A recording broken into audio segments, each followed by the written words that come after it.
bande kubatali bonne année tous en esengo ya koyeba que mbula mubimba tutambo na bino pour na rosolo la masolo ya Kinshasa et que mbula oyo to bandi pe lisusu to bandi pona bolamu ya ba congolais bolamu ya ba kinois pe ba kinois bolamu ya ekolo na biso mubimba ba meilleur vœu na bino nyoso na mabuta na bino na ba masanga na bino na misa na bino nzambe a pambola a pesa makasi ba condoléances na bande kunyoso batiki ba perdre ba être cher ba o nyoso to lingaki ba kei na mbula oyo soit na ba maladie lokola ba corona soit na ba problème belé nzambe a bondo mitema na biso et que mbula o lisusu to vena biso za ka moko kolileza muke ko sekeza ebele esengo ezala ebele mawa ezala muke pona bolamu ya biso nyoso.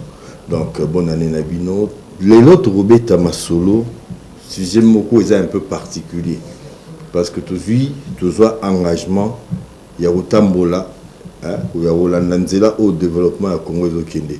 2 ans après accession au pouvoir, il y a Mokonzi Fachi Beton vient à se limiter. Voilà, pour une fois on est fiers d'avoir quelqu'un d'ici à la présidence. Alors tokanisi ke makambo et au salama autrement tant toujours ba état des droits tant toujours ba indépendance il y a ba institution et ça la réalité toambi ndeko Wilonja Willy donc W au carré quoi ndeko Willy Mbote boyi malamu na rendez-vous de Kinois Mbote ndeko Serge Ndeko Wilonja Willy ozali consultant indépendant, ozali moko ya basali ya kala, donc ancien employé à Vodacom Congo, mais avant au salaki moi mingi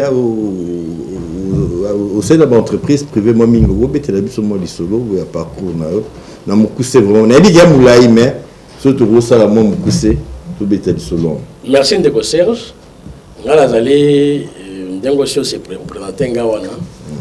La sali na ba compagnie mingi na mboka oyo na kanisi na sali na ba multinationales ezali les plus prisés na Congo na bandaki carrière nanga na BAT Congo British American Tobacco na bandaki carrière na CEPENZA comme délégué commercial na silisaki na sali 8 ans la BAT grade ya suka langa la BAT zalaki responsable régional commercial na dako gérer Kinshasa na Bandundu bala rebelle bon exact do sala musala on liberté d'aller société ya lokumu société za école za lokola université donc professionnellement formation Jean-Claude Yalé na batu belle Jean-Claude Yalé azalaki brand manager na BAT na batu belle tozaki na bango na BAT wana donc za batu ya haute facture BAT za école ya monene. Après BAT la qui na société Vlisco Congo pour ba éviter zo sala ba super wax hollandais ngala deko s'occuper na Vlisco na s'occuper qui na ba pagne à thème ba benga ba uniforme et puis na la qui également s'occuper na pagne Woodin na Uniwax na la qui responsable ba pagne wana na qui responsable produit ba pagne wana na longwe na kota na détail na longwe na Vlisco na ke Congo Brazzaville na ke na Wari Telecom en face Congo Brazzaville na ke na Wari Telecom na ki responsable commercial na Brazzaville na sali moi mikolo kuna na zongi na ko zonga mboka na ke na société Orange na ke ko gérer est na ko gérer 4 provinces à l'époque avant démembrement na ko gérer Nord Kivu, Sud Kivu, Maniema na province orientale na longwe na Orange nene ko atterrir siko ndena Vodacom sika mama ya likambo siko ozosa neni pour kindara na ba société ya mine na posa mine nini na BAT kaka ezali compétence savoir faire société lancée offre na tie candidature na ngai mutasepeli na prestation nanga na défendre ngo malamu akopona nga na candidat nga moko te. Est-ce que nous avons interviewé mais la souka on a porté choix sur eux. Au quotidien Vodacom, Vodacom société monnaie et à télécommunication en Bokanabiso. Vous avez une responsabilité ni na Vodacom. La côté Vodacom en 2013. Na keko s'occuper na responsable marketing et commercial en Équateur. Na keko gérer Équateur basé en Bandaka. Basé en Bandaka. Na tamboli Équateur nyonso ezalaki pende expérience moko pe mala. Olié bambisi maele te. Bisi olia mema mopeso olia kaka. Bisi penda mboko ezali na ebité même nzambe boya yo kakela okela biso motema pasi. Soki Congolais akufa nzala, Congolais azozanga nzela, azangi bilamba, atangi classe malamu te, tozala ba voyou ebele, donc ezali même nzambe seka azali asepelaka na Congolais te. Akosepela na Congolais te. Parce que ba potentialité mboko ezala ngo Kinshasa to ko importer mbisi te. Peka mbisi ezala mbanda egolesa Congo mobimba. Mais pêche est rudimentaire. Artisanal. So otali bois ebimaka na Équateur ezo kende na mboka papaya. Okomitu na ba recette nyonso ba bois ne kenda na ba poche nani. Pourquoi est-ce que redistribution et ça la correctement té? Toujours là na Vodacom Tobimi. Na Tobimi là qui page muke mais au ça le hôtel sans politique et de la partout. Voilà. Même na banda ko na cuisine politique ça na biso. Oui. Na quelle Vodacom na Équateur na sali de 2013 à 2015 na géré Mbandaka. Na ko rappelenga awa na Kinshasa pour d'autres fonctions. Ba pesinga rôle ya ko gérer stratégie à distribution pour la ville ya Kinshasa. Voilà tout ça le 1er juillet de la nomination na fonction avec la distribution and channel development manager en anglais là qui c'est tout simplement moto azako s'occuper na gestion na développement et ba canaux et distribution. Donc c'était un poste stratégique de l'homme donc moi étude quoi il y a la marché qui ça ba proposition comment est-ce que que le business est kende les poso to la ko saka mosala to sele mosala to zaka na franchise to za na plutôt dans la franc-parler, hein, tout ça, tout travailler. Mais, dans le détail, était la Katyanine, mais il y a moi. Tu as comme en 2017. 2017, na kanisi quelques jours autour il y le 5 na kozwa ba émissaire ya maman Azali directrice des ressources humaines ya Vodacom na otanga kombo na Pamela Ilonga. Akotinda bande comme susumi balé ya basi na kotanga ba kombo la bango poeza mabete nani maman Agnès Mwadi o azo s'occuper na gestion ya ba avantage ya ba employé na kati ya Vodacom Congo ezali moko service na kati ya département ya ressources humaines Sandi Yembenda deko s'occuper na gestion ya carrière ya ba agent oyo ba agent nyonso ya Kinshasa à l'époque na kanisa sia longo déjà compagnie kalongwa ki quelques jours après nani ça la opération ba komona nga balobi non voilà tu komona yo tu ko senga yo au démissionner voilà tout ça na date voilà tout ça le 10 dans le 5 novembre autour du 5 ou le 6 novembre 2017 balobi oh non voilà tu komona yo parce que yo faut démissionner pour nani compagnie et qui problème moi faillite bandaki to poste ana ezaki subasu na tina na ngote parce que bah si ça déjà ma subakanga ma sur la distribution à Kinshasa yango siko il faut na développer pour comprendre ndeko Serge na l'obtenu ba on a démissionné pour la nini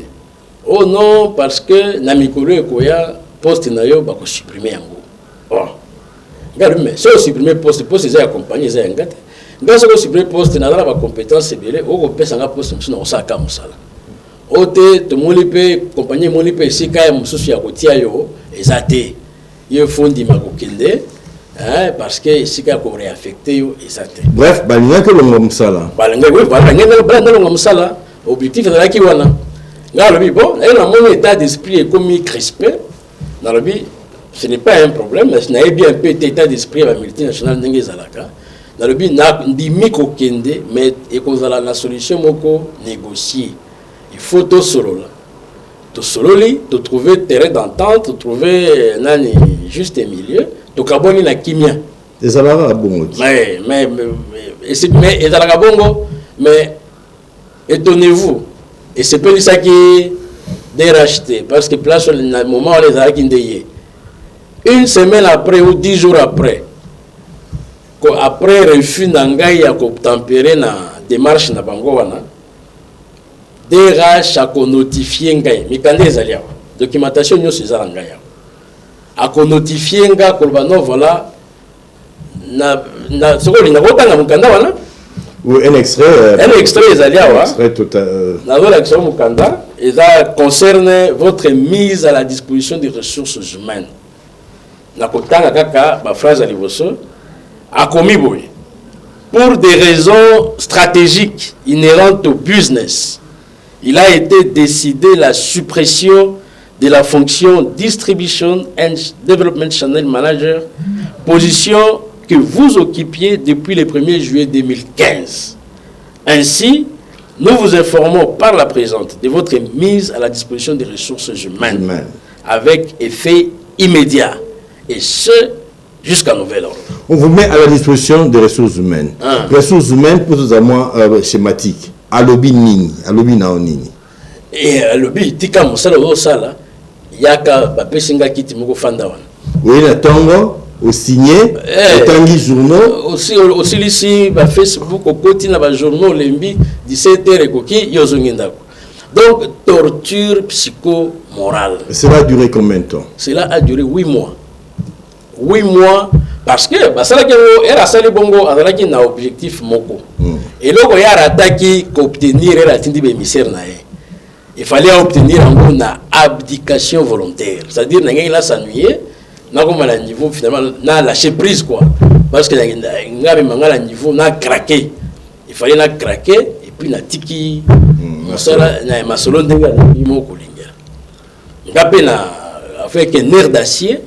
Dans la nerf d'acier, dans le vivant, dans maëlle nae, donc nango tinasuka. J'étais là tous les jours, j'arrivais le matin, le poko koki, na kangi bisakalanga, na démarrer mutu kalanga, na zongi nanga lantalo. Donc comme 4 mois après, on a dit non. Ce qui peut la vendre qui m'y attend, moulé au kanisaki non dans cette situation. Na komeli DRH. Na ebisié tala décision qui est une décision illégale et irrégulière. Parce que ils ont violé la loi, ils ont violé les dispositions contractuelles, même convention collective, oyo, société, moko, mindimis, n'a employé, n'a syndicat. À quoi répondre, n'a mukanda langate. N'a moya sali un mois de silence, ça doit répondre, n'a remonté si quoi ni pression à niveau ya chef naïe, DG moko, Monsieur Anouar Sousa. Cette fois-là, on a un repositionnement administratif.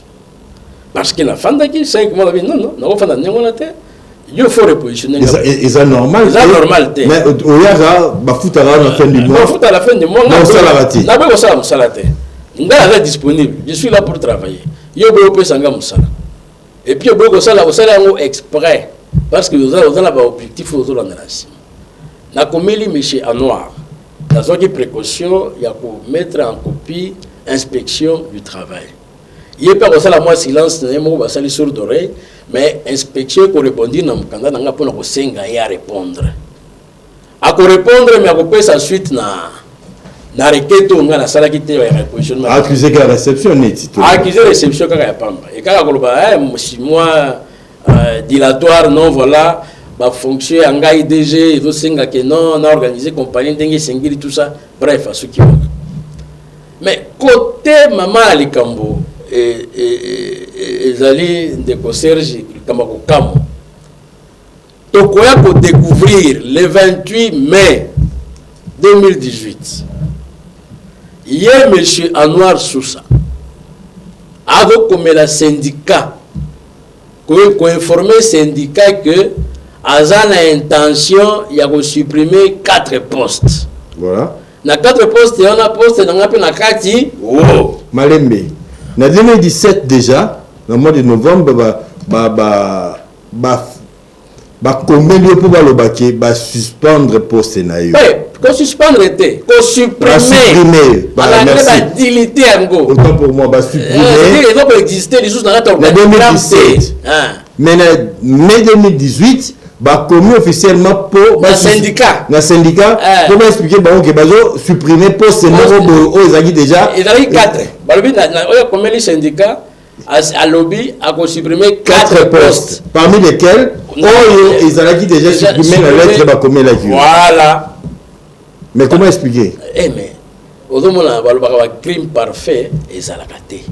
Est-ce que DRH n'a pas continué à solo là qui m'a monté parce que ce qui va signifier que post scénario il y a supprimé à travers une lettre utile à DRH, les DG devaient être saisis que poste ils ont déjà supprimé. Comment DG a reçu la suppression?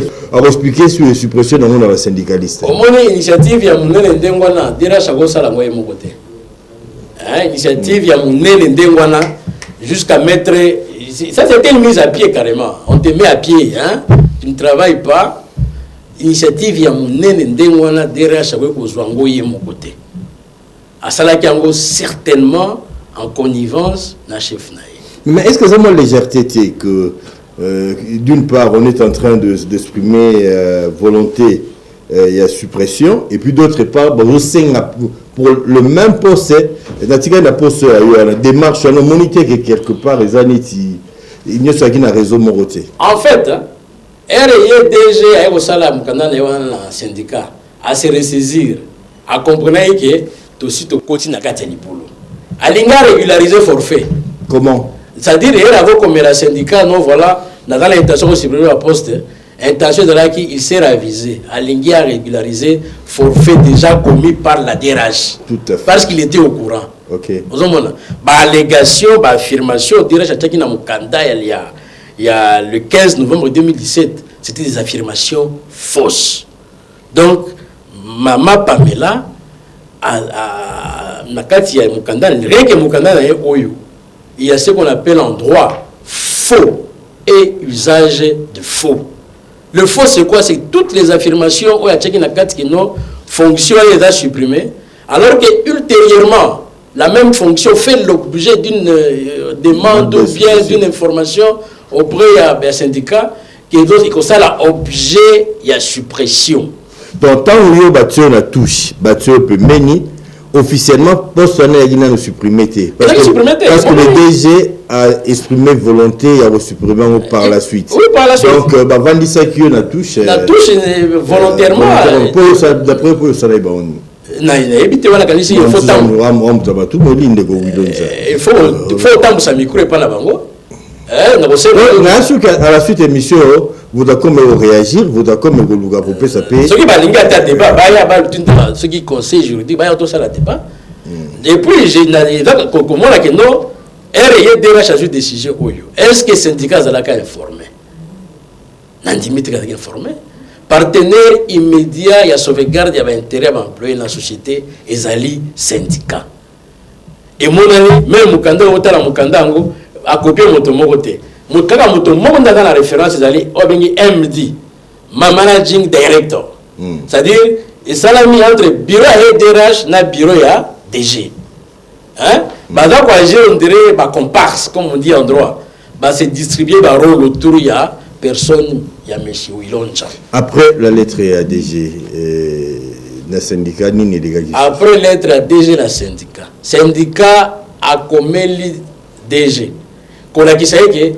likambu oyo toke na mbangu te to benga bandeko wana yoza biso tozala to trouver solution bandeko bakende na kimia bakende dignement bakende humainement et là yo senga ki déjà et là on a senga ki bango ba boy ba moninga lokola na droit koloba te syndicat le biso soboye soki bo sala ndemo la te alors compagnie za munene boluka ba position oyo correspondre na ba compétence na bango bo repositionner bango et de toutes ces propositions rien n'a été adopté. Alors les syndicats comme mukanda na yona bango ba ba kite que non DG à saisir ministre à chaque premier ministre Le 1er juin, le syndicat doit réagir dans mon calendrier le 28 mai, le 7 juin.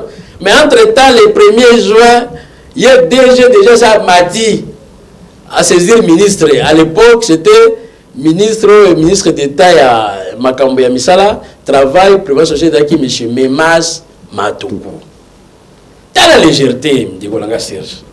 Il ne saisit pas l'inspection du travail, il saisit directement le ministre du Travail et Prévention sociale. Même si on fouille, même par rapport à la requête, on a demandé à suppression au poste, le ministre est incompétent pour agir après sa suite dans la requête. Le ministre a dû l'être à DG, a traité Yango le 1er juin, a traité Yango 1 mois après seulement, après ce bango fait vert. C'est-à-dire, à combien arrêté à autoriser suppression, il y a un poste avec suppression, avec licenciement. Licenciement. Oui, à autoriser. Le ministre de la République démocratique du Congo, gouvernement, voilà, a autorisé Société Vodacom à supprimer le poste, fait à licencier. Parce que société et même là qui et ça qui sous bassement ni motif ni mais les Camboka m'ont dit ngwana de Serge société dans les lois et a coupé ça dans la 2018 dans la 2018 déjà colonel Zagina noté loi ils ont définir ba condition oyo et couper ça Vodacom mais droit à obtenir autorisation na ba ka ndengwana Vodacom a lobby a dans ba problème économique na kati business na ye a présenté le ministre a transmettre qui document où ils ont attesté qu'il y a peut-être problème en bongo ba capté gamateo ba taxe de kiming ndenge za la rara ba mususu curieusement ce que j'ai arrêté wana même le ministre moko est incapable de évoquer un élément probant oyo epesi ndingisa za décision donc militaire de la TVA au tanga kombo ya bato o ba kufite baza o baza la cap maïla ko comprendre ba ko gipe ko rebondir ko réagir naza ko assumer ba propos ngai mais comme nazo lo banaza ko inventer en côté tout ce que je dis est documenté, c'est documenté. Moi je n'ai rien à voir, je n'ai rien contre le ministre, mais le comportement a été tout simplement choquant. C'est il y a une lettre peut-être qu'il y avait des annexes. Annexes, en principe, si les autorités vont commettre les annexes, il faut évoquer l'arrêté. Non, voilà, j'ai été saisi, au vu, il y a ça, j'ai pris ma décision. Il n'y a pas d'entendu, il n'y a pas de vue. Il n'y a rien. Il n'y a rien du tout. Il n'y a pas de documentation chez Zawa. Arrêtez, Zali. Arrêtez, Zawa, là, c'est pourtant, il y a vu, voilà. Expliquez tout talent aussi. Oui. Donc, sur base de la lettre, il y a ministre, et il y a DG, ministre a dû arrêter. Ah oui, mais le ministre n'évoque que la correspondance. Il a arrêté. Il faut que l'on soutienne. Le ministre n'évoque que la correspondance. On lui considérera la lettre, après ces références à la lettre à Vodacom, du 1er juin. Relative à la demande d'autorisation de supprimer les postes de travail pour nécessité de fonctionnement de la société.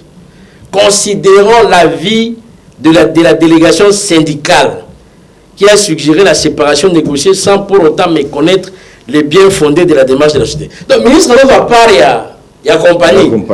Le ministre Ndini Naye, Congolais, Balongwa Misala, Bazala licencié. Voilà. Et puis le seul document qu'il évoque, c'est la correspondance. Et après, est-ce que le ministre Aki n'a rôle naïa au Sam Salawana? En principe, Naza ko se présenter comme la juriste était Naza, on a tout na batembego. Mais ceux qui totuni va conseiller à l'avocat, asa la compétence té. Compétence, c'est de revenir dans l'inspection à travail. Mais il y a un travail préalable qui doit être fait. Est-ce que l'arrêté a été exécuté? Est-ce que Vodacom a supprimé et a licencié Ibandeko par la suite? Immédiatement après. Vodacom a arrêté le 19 juillet 2018. Non, arrêté le 19 juillet 2018. Va communiquer arrêté la Vodacom en date du 23 juillet. Vodacom licencie le 24. Donc, Asie, arrêtez l'élo. Le 24 à Longoli. À Longoli, tous les 24. Donc, Longoli, déjà, les lettres. Il y a à peu près combien? Tu as 4 personnes. Ah, au Longoli, tu as 4 personnes. Dans les 24. Le 24 juillet, notification à licenciement. Donc, le roi va supprimer poste. Au Boroyoka, oui, moi, vendiga la bureau à Ozamon au Félé, c'est pédicieux. La lettre ministre au Longwe Moussala. Au Longwe Moussala. Mais oui, moi, la fin d'année n'est disponible. Après, il n'a pas conditionné. Licenciement sans vos droits. Avec le préavis, il va calculer des comptes dans le bango. Là encore, il y a vraiment à boire et à manger. Il y a beaucoup à dire là-dedans. Tu vois, tant les lots. C'était de façon cavalière et suspecte. Parce que le lendemain, il fallait tout arrêter et se séparer de la société. Mais vous avez combien de syndicats, si je m'empêche, mon retour est syndicat, ils allaient. Délégation syndicale. Alors, la démarche, place à syndicat et à Guinée. Mais syndicat n'a surpris. Syndicat, c'est comme il déjà autorité à Vodacom. Et il est déjà comme il est en date, il y a le 28. Pour informer Bango que Nalengi n'a supprimé ma poste Oyo. Le syndicat réagissait le 7 juin. Pour la gouvernement, voilà, soit tu solo li na Bango, pour une solution pour négocier, soit repositionner Bango la carte dans le rôle par rapport à la compétence de Bango. Et il y avait comme les 7, déjà les premiers ministres à saisir déjà, le DG de Vodacom, M. Anouar Sousa, assis à saisir ministre. Et puis une lettre légère. Au moment où le DG ne demande pas explicitement au ministre que non, voilà, la dosenga peut s'en arrêter. Alors, c'est une information. Une lettre légère. Donc, à dissimuler objet, il y a lettre naïe. A commis conseil de la suppression des postes fondés sur les nécessités du fonctionnement de la société. La bataille en bas, le but, c'était comme dans le siège, blablabla. Vous approche au sujet mieux repris en concerne. C'est en conformité à l'article 78 à continuer. Face à plusieurs contraintes liées au bon fonctionnement de la société, après une analyse stratégique et approfondie, la délégation syndicale entendue de ce cas, délégation à Télémaki. Contrainte nini. Pour contrainte, on a contrainte des contraintes. Contrainte ni entreprise des qui n'ont pas motivé. Suppression à Bandeko. Yangwana Yonangai na syndicat. Pour syndicat. Est-ce que le ministre na staff na bureau na senga quitter l'inspection a enquêté sur ba contrainte oyo Vodacom azaki na un moment où akoza comme on va comme la qui est soki musala wa les salama qui ndi wonanga Serge. Ba conclusion na ngweza wapi. Nakanisi ministre ne devrait pas s'exposer à accorder de façon légère et arrêtée sans évoquer effectivement la conclusion. Il y a mission inspection. Donc, vous dites, la télémission, entreprise toujours, entreprise mounene. Ministre toujours, ministre et Azalaki, ministre et gouvernement, je crois, le gouvernement Matata, je m'abuse. Il y a Mboka Nabis. Il y a Chibala. Avec gouvernement et la République. C'est-à-dire que il a à la légèreté. C'est-à-dire qu'à ce niveau-là, comment se fait-il que l'être, il y a DG et poussé, ministre Maman a arrêté, mais sans que explication et apparaître ni la lettre DG, ni la lettre ministre. Mais oui, c'est ça justement. Étonnement, là, nous s'étonner que chose reposée dans la réponse au péché. Le commun des mortels s'étonne également. Non, toutes nos questions pour les gens dans puis il Vodacom et aux éléments aux autres poussés le lot. Non, Vodacom, la scène de Vodacom. À la télévision sur le plateau, c'est ce que Vodacom réalise comme recette. Non, on rentre pas. Oui, c'est-à-dire, dans Vodacom, ceux qui syndicats, les partenaires immédiats et employeurs, pour la sauvegarde de l'intérêt de l'employé, Azala qui même pas au courant d'un problème économique, comme Azala qui évoqué dans le Mikanda. C'est qu'on a le problème. Donc, on a disposé à quoi ça, un débat contradictoire,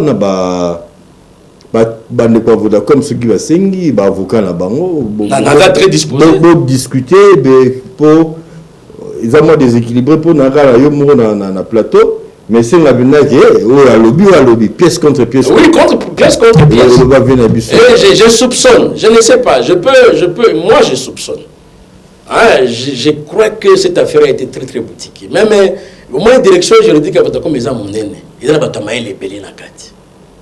Na kanisi, ata soko ina mutulinga kaete. Mais bah ouais ça bon papa. Formule yoro kende na ngoya ko bete mopanga na moto, ils ont mabé. Kende ataboy. Parce que la façon dont le dossier a été géré est très suspecte et cavalière. Donc, au Kanisi, et Salami Ndenge Sengela et Salama. Et Salami Mabe, et Salami na Sony. Ngaïna, la Kanisi, Banani, patron à votre conscience, il faut passer une démission à M. Noir n'a pas mis là. Donc, est-ce que les associés au long Moussala des Olobissa? Eh, mais la Kanisi n'a pas mené le Bolécandé à Moussala. Naza bien.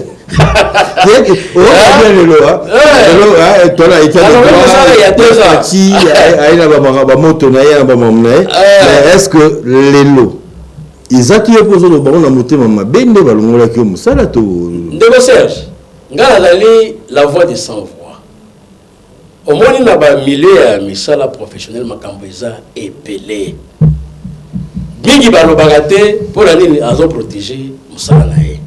C'est vrai que va pour le lobby, mais vous avez compris que vous avez sauté. Mais ça,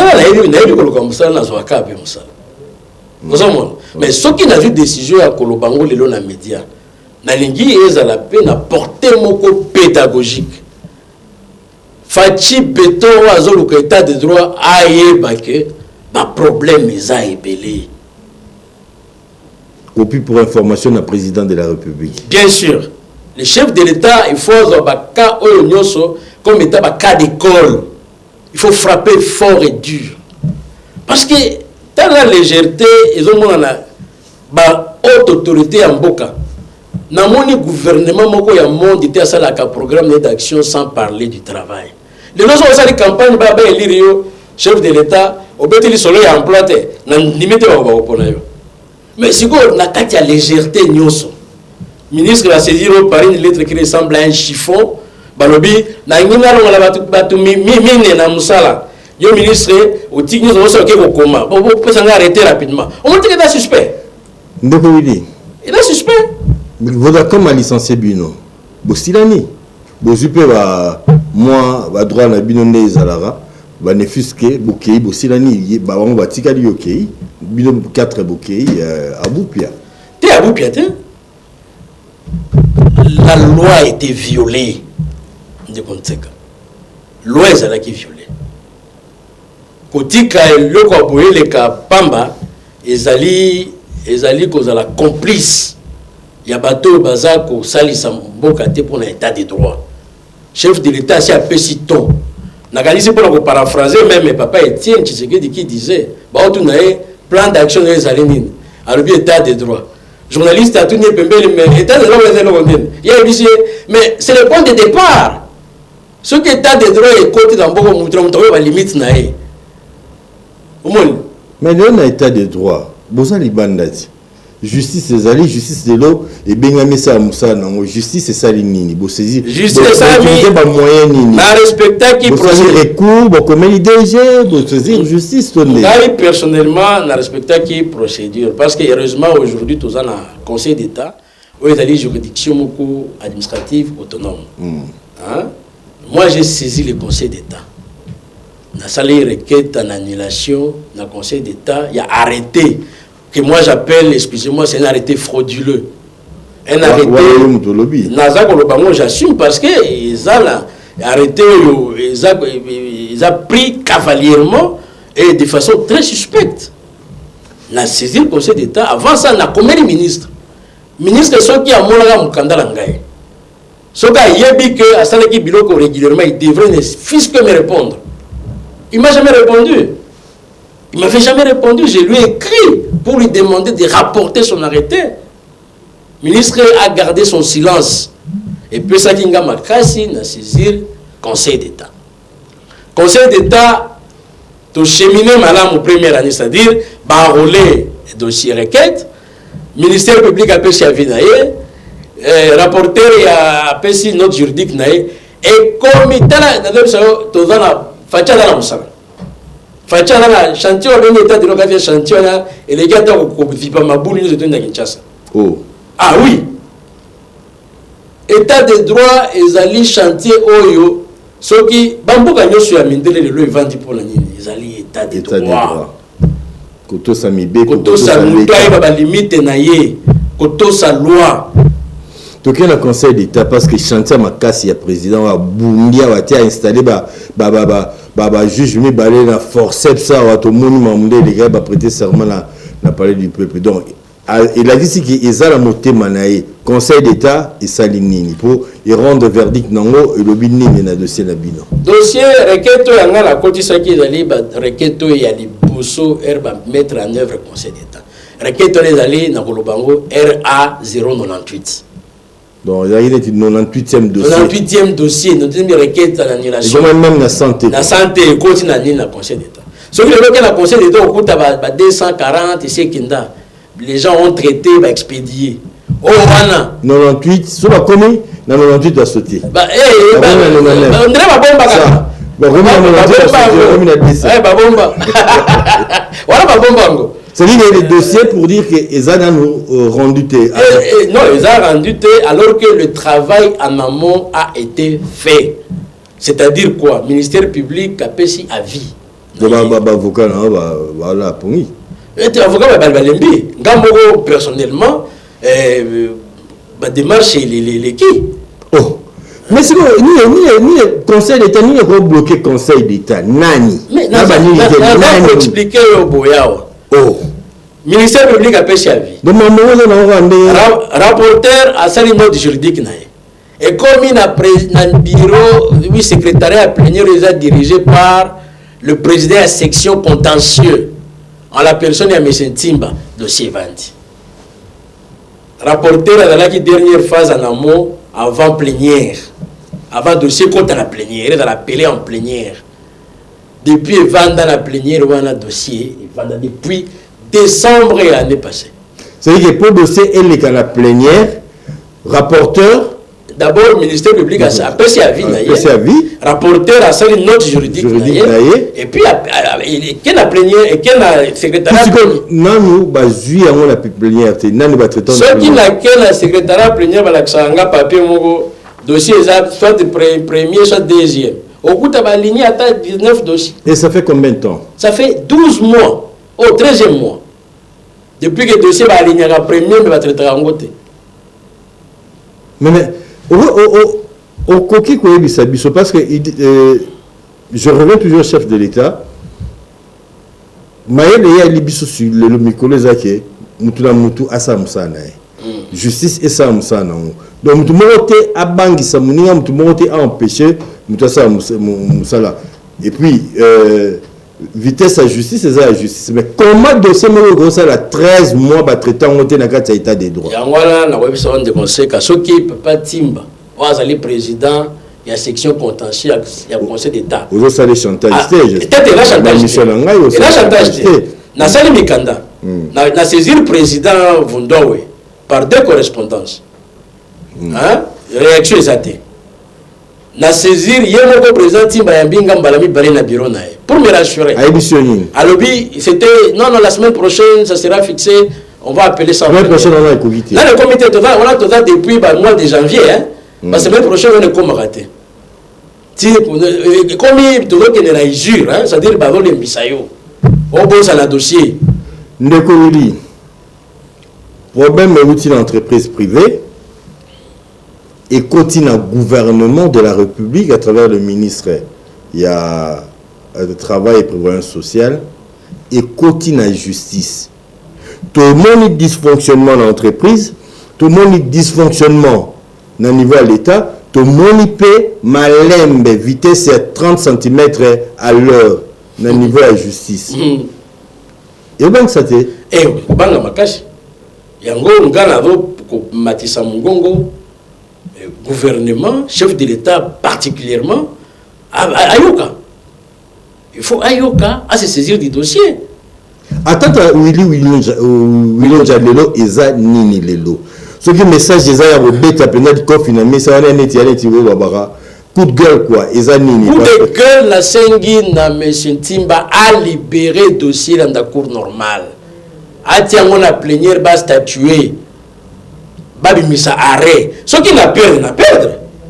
Ça coûte rien. Ça coûte rien. Pourquoi est-ce que ceux qui depuis 24 mois au gagné dossier ceux qui n'ont pas n'a libéré le dossier. Prouver qu'il a fixé. Donc c'est une cause qui est prise en otage. Je crois que la justice est comme bien, l'État. Est-ce que est-ce que là c'est pas un démenti formel par rapport à l'espoir nié sur le président Fatia Fernet? Non mais gars déjà, si on dit exemple, on a commis déjà faux témoignage. On a témoignage à Mabé. On a fait témoignage il y a Malam, effectivement.